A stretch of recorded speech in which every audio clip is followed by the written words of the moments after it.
I wasn't always this person, this calm, confident, calculating woman with a billion-dollar empire stitched from sheer grit and late-night prayer.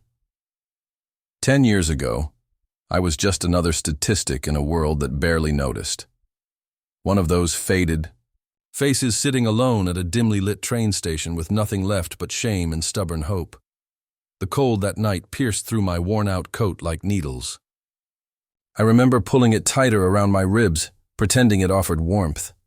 My boots had a hole in the sole. My hands were red and raw. But worse than the cold was the silence inside me. Because even my inner voice had gone quiet, exhausted. From trying to cheer me on, I had $10 left. That was it. No savings, no backup plan. My phone bill was overdue. Rent was already a week late. And food? I'd gotten by that day on half a granola bar I'd found in my purse. So why was I even at the train station? Because I had this desperate idea that if I could get across town, maybe, just maybe, I could convince the assistant manager at a restaurant I used to work at to give me a shift. I had worked there during college. It wasn't much, but it was honest work, and I was hoping memory might soften her judgment. I was sitting on a bench watching people bustle past, noses buried in scarves and phones, when he approached me. Tall, quiet, awkwardly polite. His coat was clean but not expensive, and he carried a backpack that looked almost too small for his frame. He looked lost, eyes scanning, lips pressed tight. "Ma'am," he said softly. "I hate to ask, but I've lost my wallet and I need to catch a train back home. I'm short $10. I looked up at him, squinting. Part of me wanted to laugh. Not because he was funny, but because it felt like the universe was playing some cruel joke. $10, my last $10. But then I saw something in his face. Not pity, not entitlement, just honesty, vulnerability, and something else, something I couldn't quite place. Maybe it was the way his eyes didn't dart away when I stared back. Maybe it was that, for once, someone looked more uncertain than I felt. Without a word, I reached into my bag, pulled out my wallet, and handed him the $10 bill. "Here," I said. "Just make sure you get home safe." He looked at me like I'd handed him a diamond. "Are you sure?" he asked, voice cracking a little. "Yeah," I nodded. "Just pay it forward, okay?" He hesitated, then took it. "Thank you," he said, genuinely. "I won't forget this." He walked off toward the platform. I leaned back, blinking into the overhead lights, wondering what the hell I'd just done. I sat there for another half hour, arms folded tight, and when I finally got up to leave, I told myself it didn't matter. I hadn't just given money away. I had given away the last little piece of control I had. The next few days were a blur. I never got the restaurant job. I spent 2 nights in a shelter. One of the women there let me borrow her charger so I could check my email. I sent out 10 more applications. Nothing. The city felt like a closed door. Every knock bruised my knuckles. But then something strange happened. Exactly 1 week later, I got a call. Unknown number. I almost didn't pick up. "Hello?" I said, barely awake. "Is this Elena Harper?" the voice asked. "Yes," I answered cautiously.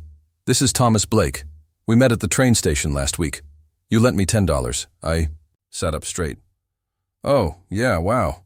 You actually remembered." I said I wouldn't forget, he chuckled.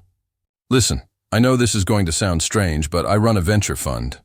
I've been trying to find someone to help me launch a new program. It's a social enterprise initiative. Real work, decent pay. I was wondering, would you be open to meeting?" I didn't answer right away. My brain was scrambling to make sense of it. A venture fund? A program? Was this real? Is this some kind of joke?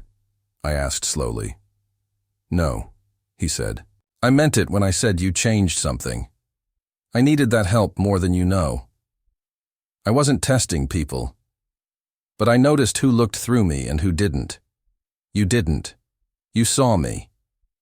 And I think someone like you could see things that others overlook." I met him 2 days later at a coffee shop. He was cleaner, sharper, still quiet, still polite. But now I saw the power behind his calm. He wasn't a man who made noise. He was a man who moved mountains in silence. He told me about the project, a tech startup incubator for underserved women in the city. He'd been funding it quietly, but needed someone to be the face of it, to connect, to build trust, to run it like it mattered. I don't have credentials, I said honestly. I barely have clean clothes. He shook his head. You have what can't be taught. Resilience. Integrity, guts. That moment became the pivot point. Not a handout, an opportunity. But it came with work, real work. I took the job. I showed up every day early, stayed late, studied everything I didn't know until my eyes blurred. I read business books borrowed from libraries. I taught myself project management through YouTube videos and downloaded PDFs. I listened. I took notes like my life depended on it, because it did. For the first few months, I lived in a room over a garage that a friend's aunt let me use. No hot water, barely any insulation. But it had a roof. And every day I woke up grateful, even when my back ached from the stiff mattress. We launched the first cohort of the program within 4 months. 10 women, all survivors of poverty, of violence, of discrimination. I saw myself in every single one of them, and that's when it hit me. I wasn't just building a career. I was building a mission. But success didn't come fast. There were days I doubted everything. When the funding hit snags, when the applicants didn't show up, when critics dismissed our efforts as charity with no ROI, I cried in bathroom, stalls. I cursed myself for believing too hard. But I didn't stop. And Thomas? He backed me, quietly, steadily. He'd call every few weeks and ask, "What do you need?" Not "What did you fail at?" Not "Why aren't we there yet?" Just, "How can I support you?"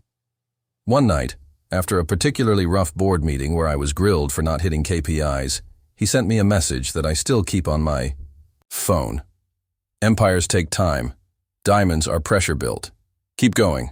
It was simple, but it hit harder than any pep talk. That first year, we helped launch 7 small businesses from that original cohort. One woman started a food truck, another a mobile salon. 2 of them teamed up and opened a daycare. We weren't just creating entrepreneurs, we were creating proof that given the chance, people rise, and so did I. But I never forgot that train station, that moment of irrational kindness, that split-second decision when logic said, "Hold on to your last dollar," and my heart said, "Let it go." That $10 didn't just feed a stranger, it fed a destiny. Mine. There's a strange kind of silence the night before everything changes. The world doesn't shout when you're on the edge of breakthrough, it whispers. That's how it was for me. After that first year working with Thomas and the incubator, something in me shifted. I wasn't just surviving anymore, I was starting to see the blueprint. Not just for rebuilding my life, but for building something much bigger. The program took off faster than any of us expected. Women we trained were hiring others. They were moving from food stamps to filing taxes as CEOs of LLCs. These weren't just success stories. They were revolutions wrapped in modest business plans. And that's when I learned the first hard truth about building anything real. Not everyone will clap for your comeback. One afternoon, I was pulled into a strategy meeting with one of the larger funders Thomas had brought in. They wore suits like armor, and every word out of their mouth felt like a quiet challenge. "We like what you're doing," one of them said, tapping a pen. "But we're concerned it isn't scalable. Emotion doesn't scale." I blinked. "We're not selling emotion. We're rebuilding human capital. You want numbers? I can give you metrics. You want ROI? These women go from liabilities on public systems to taxpayers, job creators, and innovators in under 12 months. The room went silent. Thomas gave me a subtle nod. That was the moment I realized I didn't need to shrink to fit into their world. I could reshape mine and invite others into it. Still, it wasn't easy. Around year 2, Thomas stepped back to focus on another division. I was offered the opportunity to take full leadership of the incubator. The board hesitated, but Thomas backed me hard. "No one understands the mission like Elena," he said. "She's the heart, the engine, and the driver." So I took the wheel and almost crashed it. I made a bad hire, trusted the wrong advisor, tried to expand into a second city too quickly. Within 3 months, we were over budget, under-delivering, and dangerously close to losing one of our anchor grants. I remember the night I sat alone in the office, staring at a spreadsheet with numbers so red they looked like blood. I called Thomas. "I think I blew it." He paused, then said, "Good." "Good," I repeated, confused. "Because now you know what losing feels like," he said. "And if you can survive this, you'll learn what building feels like. Get up, cut what you need to cut, focus on what's working, and never confuse failure with finality." Click. That call didn't give me comfort. It gave me clarity. I pulled an all-nighter, made tough calls, let go of someone I'd hired too quickly, canceled the second site launch, doubled down on our most successful cohort. I swallowed my pride and called a local nonprofit leader I once clashed with and asked for her help reviewing our curriculum. Humility became my most valuable asset. We didn't just recover, we grew, stronger, smarter, sharper. By the end of that year, we were operating not just with stability, but with surplus. Women from the original program were now mentoring new cohorts. One of them, Latasha, a former domestic abuse survivor, turned boutique owner, was featured in a national magazine. When she was asked how she made it happen, she said, "A woman who had nothing once gave her last $10 away. That's the kind of leadership I follow." I cried when I read that, but the real turning point? It wasn't a magazine cover or a budget breakthrough. It was a conversation with my mother. We hadn't spoken much since I dropped out of law school years before. I'd been her pride until I became her disappointment, but she called me out of the blue. "I saw you on the news," she said, her voice unsure. "What you're doing, it's important." I was quiet. She continued, "I didn't understand before, but I do now. You turned that pain into something powerful. I'm proud of you." I hung up and sat there in stunned silence. Not because I needed her validation, but because that moment reminded me that every step forward, no matter how small, can heal something that once felt broken forever. Soon after, I got invited to speak at a global women's summit. Thousands in the crowd. I was nervous, sweating in a borrowed blazer, pacing backstage. But then I reminded myself, I wasn't speaking to impress, I was speaking to ignite. I told them about the $10, about the train station, about the hole in my boot, and about how the world had taught me to believe I was invisible. But I chose not to believe it. When I finished, the standing ovation felt like thunder cracking through years of silence. After the summit, doors flew open. Investors, partners, universities, everyone wanted a piece of the mission, but I didn't rush. I created a checklist for myself. No partnerships without purpose, no growth without roots, and never chase dollars over dignity. I turned down half a dozen offers that didn't align with our values. I built a board of women who had been through fire and came out gold, survivors, fighters, builders. And then came the offer that changed everything. A tech firm in San Diego approached us. They had been following our program for months and wanted to fund a digital version of the incubator, scalable, global. We'd be able to reach women in rural towns, war-torn regions, refugee camps, anywhere there was internet. The pitch was clean. The money was real. The impact? Massive. They asked me to fly out for a final pitch presentation to their executive team. The night before the flight, I walked back to the train station, the same one where it all began. I sat on that same bench, It had been 5 years, but I remembered every crack in the cement, every flicker of the overhead lights. I closed my eyes and whispered, "Thank you." Not to anyone in particular, just to the moment itself. Because sometimes gratitude doesn't need a name. It just needs to be spoken. That pitch went better than I imagined. We launched the digital platform 6 months later. Within the first year, it served over 30,000 women in 14 countries. The number stunned me, but it wasn't about the number. It was about what it represented. Scale without compromise. Impact with soul. I wasn't making 6 figures yet. I didn't drive a luxury car or live in a penthouse, but I knew I was on the path. Not just to wealth, but to wealth that mattered. One afternoon, Thomas invited me to lunch. It had been a while. We sat in a quiet corner of a small cafe. He sipped his coffee slowly, then leaned forward. "You know," he said, "I had no idea what you'd do with that $10. You could have walked away. You could have asked me why I didn't have cash, but you just gave it, no questions asked. That kind of instinct, it's rare. You don't lead from the head alone. You lead from the gut and the heart." I smiled. "I've had to trust my gut a lot." He nodded. "Well, I think it's time you trusted it on a bigger scale." Then he handed me an envelope. Inside was a formal offer, partnership equity in his venture group, a seat at the table, not as a client, not as a project manager, but as a partner. It hit me like a wave. Me, a woman who once gave away her last $10, now being offered part ownership in a fund managing over $400 million in assets. I looked up at him. "Why now?" "Because you've proven something," he said. "The greatest investments aren't in companies, they're in people. And you've been paying compound interest on character since the moment I met you." I didn't answer right away. I didn't need to. That moment didn't feel like a win. It felt like alignment. And that, I would learn, is even more powerful than success. People think the moment you say yes to a big opportunity, life gets easier.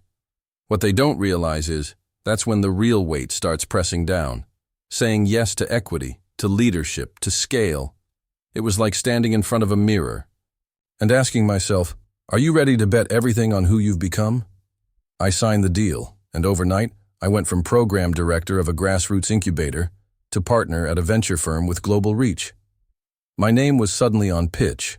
Decks, legal contracts, and investor calls. It looked glamorous on paper. But inside, I was scared, not of failing, but of becoming someone I didn't recognize.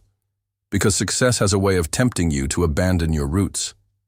It whispers things like play it safe, don't rock the boat, follow the proven model. But I didn't come from a mold. I came from a mess, from borrowed shoes, late bills, and sleepless nights.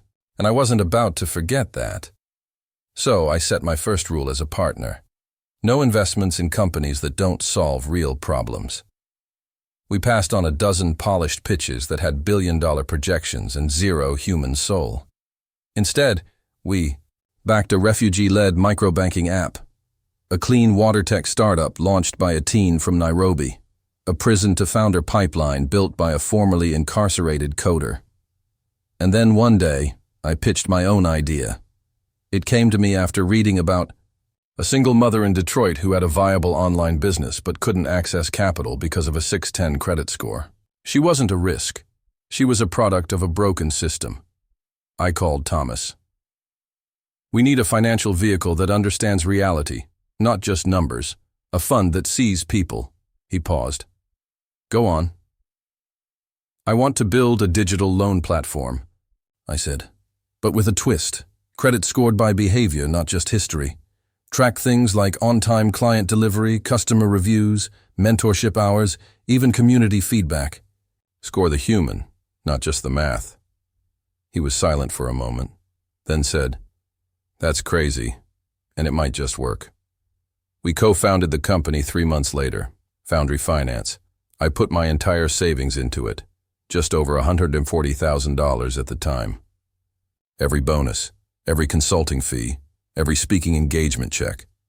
I emptied everything, and it almost broke me because version 1 flopped. The app crashed. The algorithm misjudged users.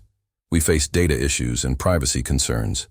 A few angel investors pulled out. A VC firm publicly mocked the idea in a blog post. When empathy overrides logic, markets suffer. I read that line 5 times. I wanted to scream, to disappear, but I didn't. Instead, I called everyone we served, every single woman, man, and teen who had tried the beta. I asked them what failed, what worked, what confused them. Then I brought in a team of developers from communities we served and asked them to rebuild it with me, not for me. We called it version 1.5, built from the block. Within 6 months, we had 12,000 users. By the end of the year, $80,000. We issued over $10 million in microloans, and our default rate was lower than 4%, lower than most banks. And all our borrowers were previously considered too risky. And that's when we got the call from CNBC. They wanted to do a story. I hesitated. I didn't want a spotlight. I wanted a movement. But I realized the story wasn't about me. It was about the woman who cleaned hotel rooms and used a $2,000 loan to start a cleaning business with 10 employees. Or the single father who built a home-based bakery that now ships nationwide. Or the 63-year-old woman who learned how to use a tablet just to manage her microloan and opened her first Etsy store. So I said yes, and the story went viral. Our wait list exploded. Investors who once dismissed us came crawling back with offers, and I made a decision that shocked them all. I turned them down. Instead, we created a community fund, crowdsourced capital from within our user base. Micro-investments from the very people who used the app. If they believed in each other, why shouldn't they share in the upside? That's when I knew I wasn't building a company. I was architecting an ecosystem, and I never forgot to look back. I returned to the original incubator we built and scaled it into a national model. 22 cities, hundreds of thousands of women. I recruited alumni to lead the branches. It became a ripple effect of second chances. But behind every win, there were wounds. During one board vote, I stood my ground against a partner who tried to redirect funds to a less impactful but more profitable initiative. When I refused to back down, he tried to force a vote of removal. I'll never forget that meeting. I stood up, eyes level, voice steady. I didn't come here to play politics. I came here to change the landscape. If you want someone to follow old rules, remove me. But if you want someone to build what's never been done, give me room to run. The room was quiet. The vote didn't happen, and he resigned. That day taught me something critical. Power is only useful if you're willing to risk it for what matters. From there, the empire took form. We created an educational branch, a storytelling studio to spotlight underrepresented founders, an advisory arm that helped nonprofits become revenue-generating engines, and a podcast that landed in the global top 10 for business and leadership. They started calling me the empathy capitalist. At first I laughed, but it stuck. And then, Forbes called. I was 38, featured on the cover, listed as a billionaire. I stared at that magazine like it was a mirage, not because of the money, but because I remembered a night not that long ago, where I couldn't afford a sandwich, but the number didn't define me. What did? The woman who once sat beside me in a shelter, who now owned a logistics firm. The teenage mother who became a coding mentor in our tech lab. The homeless teen we mentored who built an AI literacy app for underserved kids. And yes, the man at the train station. Because none of it would have happened without that moment. That night, that choice. To give without knowing. To believe without reason. To trust that kindness, even in scarcity, plants seeds that wealth alone never could. They say when you become a billionaire, your life changes. Mine didn't. Not in the ways that mattered anyway. Yes, there were private meetings with heads of state, invitations to galas and summits, a black card that could buy just about anything. But those weren't the things that kept me up at night. What kept me up was wondering if the 17-year-old girl in Baltimore with a cracked phone and no mentors was going to find her way into one of our programs. What kept me up was whether our fund would survive a market shift without losing its soul. What kept me up was remembering where I started, and making sure I never became the kind of person I once prayed would notice me. Because here's the truth, no one tells you. Money doesn't give you purpose. It magnifies the one you already had, or the one you lost. So I stayed close to the fire. Every month, I met with at least 5 new founders, personally. I made surprise visits to our program sites. I insisted on reading at least one handwritten letter a week from someone impacted by what we built. One of those letters. It came from a young woman in Philadelphia named Layla. She was 22. Grew up in shelters. She'd just finished our digital incubator. She wrote, "I've never been seen like this before. You gave me back my name. My future used to feel like a wall. Now it feels like a door. Thank you for holding it open." I printed it, framed it, put it on the wall behind my desk. That was my P&L statement, but it wasn't always steady. With scale came scrutiny. The media started digging. Critics called our behavioral credit scoring biased or non-traditional. We faced regulatory pressure. A former partner filed a frivolous lawsuit that made headlines. And for a few terrifying weeks, the noise nearly drowned the mission. I wanted to disappear. Just walk away. But that's when I remembered a conversation I had years earlier with Thomas, before I ever said yes to equity. He said, "This journey is going to put you in rooms where you'll be the only one who remembers the mission. Don't let the room change you. Change the room." So I stayed. I hired stronger legal counsel. I brought on a chief ethics officer. We overhauled transparency. I recorded a public town hall where I addressed every issue, every concern, not defensively, but directly, like a leader, like a founder who remembered where she started. And our community? They didn't walk away. They rallied, because they didn't buy into me. They bought into what we stood for, what we fought for. That's the difference between a following and a movement. And through all of it, I kept asking myself the same question.